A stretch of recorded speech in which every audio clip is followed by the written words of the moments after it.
नमस्कार दोस्तों। आज जो स्टोरी मैं आप सबको सुनाने जा रहा हूं ये बड़ी ही लाजवाब स्टोरी है। हो सकता है कि आप में से कुछ लोगों ने ये स्टोरी पहले भी सुन रखी होगी, लेकिन फिर भी आप सबसे ये रिक्वेस्ट करता हूं कि ये स्टोरी, ये वीडियो पूरी जरूर देखना, क्योंकि आज मैं आपको ये स्टोरी जरा अलग अंदाज से सुनाने वाला हूं ताकि इस स्टोरी में बताया हुआ लेसन आपकी लाइफ में बड़ा चेंज ला सके। दोस्तों, कुछ लोग हमेशा इंतजार ही करते रहते हैं, परिस्थितियों के आदर्श होने का इंतजार करते रहते हैं कुछ लोग हमेशा, और इस इंतजार के चक्कर में वो अपनी लाइफ में आने वाले मौकों को छोड़ते चले जाते हैं और ऐसा करने से उनकी लाइफ पहले से भी और ज्यादा बदतर होती चली जाती है। इंतजार करते रहने के चक्कर में वो जिंदगी भर कष्ट भोगते रहते हैं, लेकिन उनके दुख भरे दिन कभी खत्म नहीं होते। हमें अपनी लाइफ कैसे जीनी चाहिए, आइए जानते हैं इस स्टोरी के माध्यम से। इस कहानी में दो गधे हैं। इनमें से एक गधा तो बुद्धिमान निकलता है, लेकिन दूसरा गधा यह साबित कर देता है कि मैं गधा ही हूं, मुझे गधा बना के सही किया भगवान ने। इस कहानी का क्रक्स मैं आपको पहले ही बता देता हूं। इस कहानी का क्रक्स यह है कि कुछ लोग हमेशा परिस्थितियों के आदर्श होने का इंतजार करते रहते हैं और दिन में सपने देखते रहते हैं, ख्याली पुलाव पकाते रहते हैं, और उनकी जिंदगी उन्हीं के डिसीजंस और सोच की वजह से बदतर से भी बदतर होती चली जाती है। तो एक बार की बात है, दो गधे थे और उन दोनों गधों का एक ही मालिक था। अब उनका जो मालिक था वो बड़ा ही खतरनाक था, मतलब वो बड़ा अत्याचार करता था उन दो गधों पर। दिन भर उनसे काम करवाता था, 12-12 घंटा दिन भर उनके ऊपर भारी भारी सामान लादकर दिन भर उनसे मेहनत करवाता था, और खाने के लिए उनको कुछ ठीक से देता भी नहीं था। उनका ठीक से पेट भर भी नहीं पाता था, और मेहनत ऐसी करवाई जाती थी 12-12, 14-14 घंटे, चाहे धूप हो या बरसात, किसी भी तरह का आराम उन गधों को नहीं देता था उनका मालिक। तो वो जो मालिक था उसकी एक आदत थी। वो क्या करता था, जब भी उसे लगता था कि अब इन गधों को कुछ खिलाना पिलाना चाहिए, तो वो उन्हें खिलाने पिलाने में कोई भी खर्चा करने से बचने के लिए उन्हें जंगल में ले जाता था। वहां पे दो खूंटे गाड़ता था और उनमें लंबी सी रस्सी बांध देता था, और उस रस्सी से उन गधों को बांध देता था ताकि ये गधे कहीं भागे भी नहीं और आसपास की घास ये चर ले। वो उनके खाने पीने के ऊपर कुछ भी एक्स्ट्रा खर्चा नहीं करता था। नवाब थोड़ी है, गधे ही तो हैं, कुछ भी चर के अपना पेट भर लेंगे, ऐसी उसकी सोच थी। लेकिन काम उनसे बहुत ही भयंकर करवाता था। डेली उन गधों की बड़ी ही दुर्दशा चल रही थी, बड़ी ही खराब उनकी जिंदगी चल रही थी, यानी बड़ी ही तकलीफ में उनकी जिंदगी निकल रही थी। लेकिन जिंदगी मौका देती है दोस्त, जिंदगी हर किसी को मौका जरूर देती है, लेकिन कुछ लोग उस मौके को पहचानते नहीं है और उस मौके को लात मार देते हैं, और कुछ लोग उस मौके को पहचान कर अपनी जिंदगी सुधार लेते हैं। तो ऐसा ही मौका एक दिन उन गधों के जीवन में भी आया। ध्यान से सुनना, क्या मौका आया। क्या हुआ कि एक बार की बात है, जब उनका मालिक उनको जंगल में घास चराने के लिए ले गया, तो जो उसने खूंटे गाड़े थे वो ठीक से नहीं गड़े। वो खूंटे गाड़ के जब उनका मालिक वहां से चला गया, थोड़ी देर के बाद घास चरते चरते दोनों गधों ने रस्सी को एक हल्का सा झटका दिया तो वो खूंटे उखड़ गए।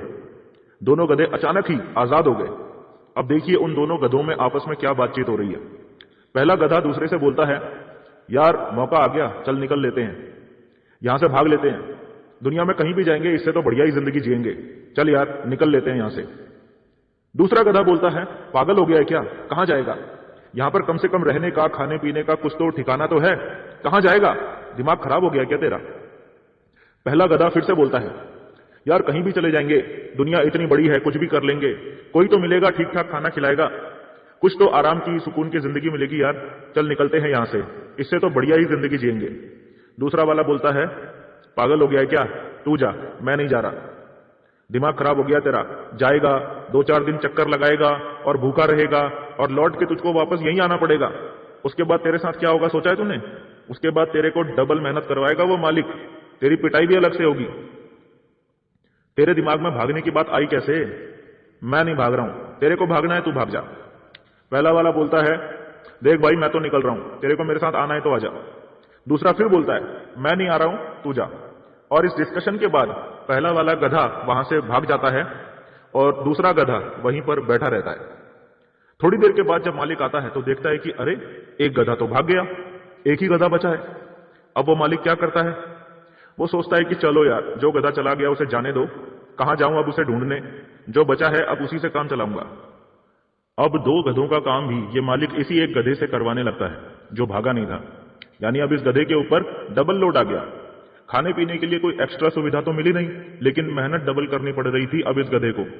अब यहां से ध्यान से समझना, ये गधा अभी भी अपने मन को तसल्ली देने में लगा हुआ है कि यार चलो कोई बात नहीं, डबल मेहनत करनी पड़ रही है तो कोई बात नहीं, उसका तो पता नहीं क्या हुआ होगा, वो तो शायद अब तक मर भी गया होगा, मैं कम से कम जिंदा तो हूं। अब इस तरीके से इस गधे की जिंदगी चलती रहती है। देखते देखते 2 साल बीत जाते हैं। 2 साल बीतने के बाद जो गधा भागा नहीं था, उसकी जिंदगी और भी ज्यादा बदतर हो गई होती है। ये और ज्यादा दुबला पतला हो गया होता है, मरने की हालत में आ गया होता है। ऐसे ही मालिक अब भी इस गधे को जंगल में लेके जाता था, और क्योंकि पहले एक बार खूंटा उखड़ गया था, तो अब और भी ज्यादा एहतियात से खूंटा गाड़ता है, ताकि खूंटा उखड़ना नहीं चाहिए, क्योंकि मालिक दोबारा गलती नहीं करना चाहता था। अब एक दिन ऐसे ही जब मालिक इस गधे को जंगल में बांध के चला जाता है, तब अचानक से वो पहले वाला गधा जो भाग गया था, वो वहां पर आ जाता है। दूसरे गधे की नजर जब उस पर पड़ती है, तो वो देखता है कि यार ये तो पहले से भी और ज्यादा हट्टा कट्टा हो गया है, पहले से भी और ज्यादा ताकतवर हो गया है, इसका रंग भी पहले से ज्यादा बेहतर हो गया है। वो सोच में पड़ जाता है, ऐसा कैसे हो गया यार। तो अब ये दोनों गधों की बातचीत एक बार फिर से सुनिए। तो पहले वाला गधा दूसरे वाले से बोलता है, यार क्या हो गया, तू तो पहले से और ज्यादा कमजोर हो गया। दूसरा गधा बोलता है, हाँ यार, वो क्या है ना कि पहले हम दोनों काम करते थे, अब मुझे अकेले काम करना पड़ता है, तो मुझे डबल काम करना पड़ता है, इसीलिए मैं पहले से ज्यादा कमजोर हो गया। पहला वाला गधा बोलता है, यार मैंने तो तेरे से पहले ही बोला था ना कि मेरे साथ निकल ले, लेकिन तू निकला नहीं। अब दूसरा वाला पूछता है, यार ये तो बता कि तेरी सेहत इतनी अच्छी कैसे हो गई। यार मैं तो सोच रहा था कि तू मर गया होगा, लेकिन तू तो यार एकदम पहले से भी ज्यादा बढ़िया हो गया है।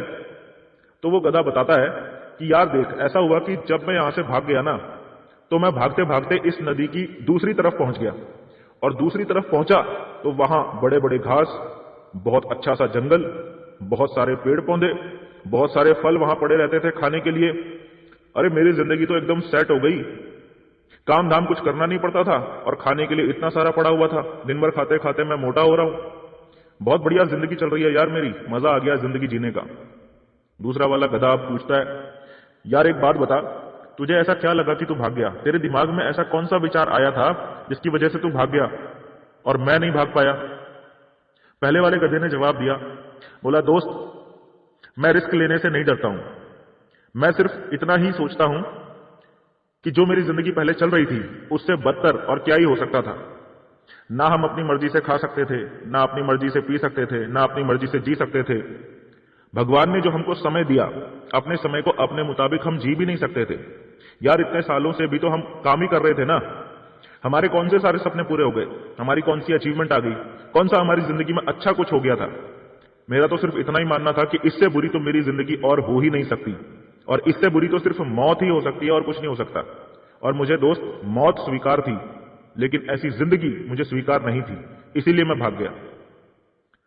लेकिन यार मुझे तू बता कि तू क्यों नहीं भागा। तकलीफें तो तेरी जिंदगी में भी मेरी जितनी थी, और मौका तुझे भी मिला था। मैं तुझे बार बार बोल रहा था कि चल भाग चलते हैं, फिर भी तू क्यों नहीं भागा। यार सच सच बता कि तू क्यों नहीं भागा। दूसरा गधा बोलता है, यार मैं तुझे राज की बात बताऊं कि मैं क्यों नहीं भागा। हाँ बता। यार ऐसा है कि हमारा जो मालिक है ना, हाँ है, उसकी एक बेटी भी है।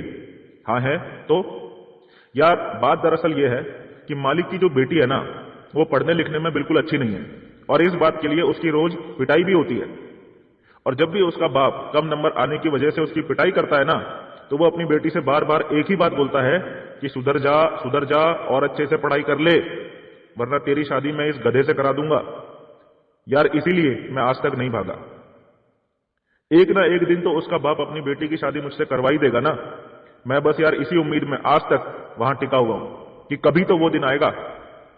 अब तू समझा बात को, इसीलिए मैं वहां टिका हुआ हूं यार। ठीक है, आज थोड़ी तकलीफ जरूर है, लेकिन कोई बात नहीं, कभी तो वो दिन आएगा ना कि जब मेरी शादी मालिक की बेटी से होगी। मैं इसीलिए सब कुछ सह के भी वहां टिका हुआ हूं। सो ये है दोस्तों छोटी सी स्टोरी। अब इस स्टोरी में छुपे हुए लेसन पे बात करते हैं, जो कि इस वीडियो का मोस्ट इंपॉर्टेंट पार्ट है। दोस्तों बहुत सारे लोग छोटी मोटी नौकरी या छोटे मोटे काम धंधों के अंदर भी इसीलिए टिके हुए हैं। मैं ये नहीं कहता हूं कि कोई नौकरी या कोई भी धंधा बुरा होता है या छोटा होता है, पर नौकरी दोस्तों उस खूंटे की तरह है जो आपको जीवन भर के लिए बांध के रख देती है। आपको भूखा भी नहीं मरने देती और जीवन में बड़ी तरक्की भी नहीं करने देती। छोटे मोटे काम धंधों के अंदर लोग इसीलिए टिके हुए हैं कि कभी तो वो दिन आएगा। तो बहुत सारे लोग ऐसी उम्मीदों के गुलाम हैं जो एक्चुअल में उम्मीदें नहीं है, बस ख्याली पुलाव है। आप मुझे एक बात बताइए, क्या वो गधे का मालिक अपनी बेटी की शादी क्या उस गधे से करवाने वाला है? क्या कभी नहीं करवाने वाला है। लेकिन वो गधा उस उम्मीद में वहां पर टिका हुआ है कि कभी तो वो दिन आएगा ना। जबकि सच आप सब अच्छे से जानते हैं कि वो दिन कभी नहीं आने वाला है। तो मौका जब जीवन में आता है ना, तो उस मौके का दोनों हाथों से फायदा उठाओ, पूरी ताकत लगाओ। कौन सा मौका आपके जीवन में क्या परिवर्तन ले आएगा आपको नहीं पता। जीवन में मौके आते ही इसीलिए हैं कि हम उनका फायदा उठाकर अपने जीवन को सुधारते चले जाएं। लेकिन बहुत सारे लोग ऐसी ही खोखली उम्मीदों में टिके हुए हैं, नौकरी और ट्रेडिशनल छोटे मोटे काम धंधों में, कि कभी तो वो दिन आएगा, कभी तो उनका भी टाइम आएगा। पता ही नहीं है उन्हें कि इस तरह से आते हुए मौकों को छोड़ते रहने से और बस इंतजार करते रहने से वो दिन कभी नहीं आने वाला है। इसीलिए अभी अगर आप लोग इस बिजनेस में आ चुके हैं तो इसका मतलब यह है कि आपका खूंटा उखड़ गया है। समझ में आ रहा है? अगर आप इस बिजनेस में हैं तो इसका मतलब आपका भी खूंटा उखड़ चुका है, यानी आपको भी एक मौका मिल चुका है अपनी जिंदगी को पूरी तरीके से चेंज कर देने का। अब आप आजाद हो चुके हो। अब वहीं पर पड़े मत रहो, उसी जिंदगी में, उसी छोटी सी जिंदगी में पड़े मत रहो। निकलो वहां से बाहर। झूठी उम्मीदों में मत जियो। 15 साल नौकरी कर लूंगा तो पेंशन मिल जाएगी, 20 साल इंश्योरेंस की किस्त जमा कर लूंगा तो मेरा बुढ़ापा सेट हो जाएगा। ऐसी झूठी उम्मीदों में अपना जीवन बर्बाद मत करो, ठीक है? तो ये स्टोरी आपको कैसी लगी? इस स्टोरी पे अपनी राय जरूर दीजिए और मिलते हैं आप सबसे नेक्स्ट वीडियो में। तब तक के लिए दोस्तों, thank you and wish you all the best.